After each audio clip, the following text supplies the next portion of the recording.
Hey there, Steve Gamache for Chef Knives to Go, and this is another quick look product review. What we've got is the Nigara SG2 Tsuchime or hammered Bunka 180mm knife. This knife has excellent craftsmanship. It's a superb blade. Not inexpensive, but the craftsmanship is really great, and there's a reason that it costs what it does. The construction on these, the way they're made, is 3 layers. There's a center core cutting edge steel, and if you actually look at the spine close up, it does show the layers, which is pretty cool. The core steel is called SG2 stainless. It's a powdered metallurgy stainless steel. Heat treats about 62, 63 Rockwell on that. With good stones, it cuts nicely. It takes a great edge and will have good edge retention. The cladding is a soft stainless cladding with a super interesting pattern, hammered pattern to it.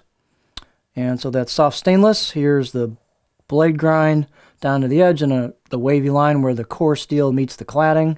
Very pretty blade. So it's all stainless for easy maintenance. The weight on this one's 152 grams or 5.4 ounces, and dimensions can vary a little bit from knife to knife. This particular one is 168 millimeters from tip to the back of the heel, or about 6.6 inches, so not a really long blade. The overall length, about 311 millimeters or 12.25 inches. The spine thickness, not particularly thick, but they're pretty stiff. Here is the spine thickness, about 2.3 millimeters, and it pretty much holds that all the way down. With this Bunka style, you've got that reverse sword tip there, and so you've got that corner, and then it thins out very nicely towards the tip. That's very thin, folks, really thin. That's going to fly through stuff.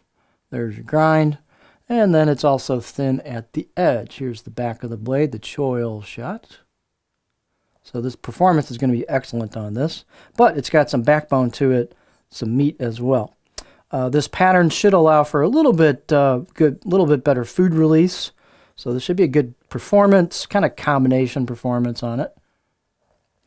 Let's see here. Height is about 49 millimeters at the back, so it's pretty tall. The neck flows nicely from the choil here. There's a good spot for your fingers there, so plenty of ground clearance. And then balance point, this handle's a little bit heavier, so the balance point is going to be about right there.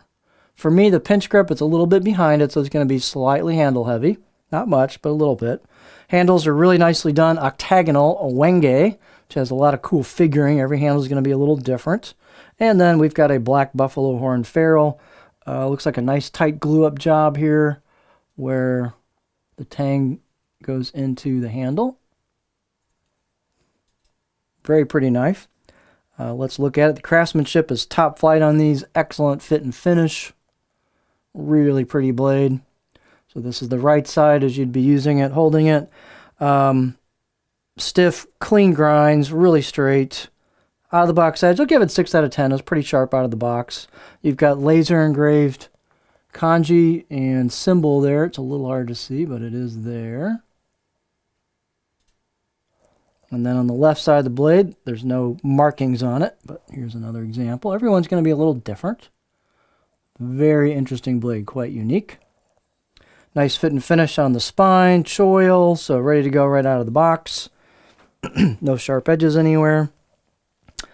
Let's look at the cutting edge profile on this. So these tend to have a fairly aggressive belly towards the tip, even though it's a Bunka style, so you can see the tip there. I can really rock this pretty nicely. So it's got very aggressive belly on those couple 2.5 inches there from the tip.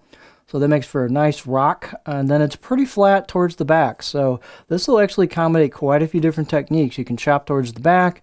You can do a lot of kind of rocking glide cuts. You can do tip draws, although you have to get the handle a little higher. But definitely you could rock this thing really nicely as well, which is unusual for this style of blade. So it's an interesting thing what they've done with that length there. There's not a lot of blade length, but they've given you quite a few different types of cutting style profile there. So this is a pretty versatile knife. So if you're looking for something all stainless, very unique, great fit and finish, kind of an heirloom quality that lasts a long time, this is an excellent knife. This is the Nigara SG2 Tsuchime Bunka 180mm knife from Chef Knives to Go.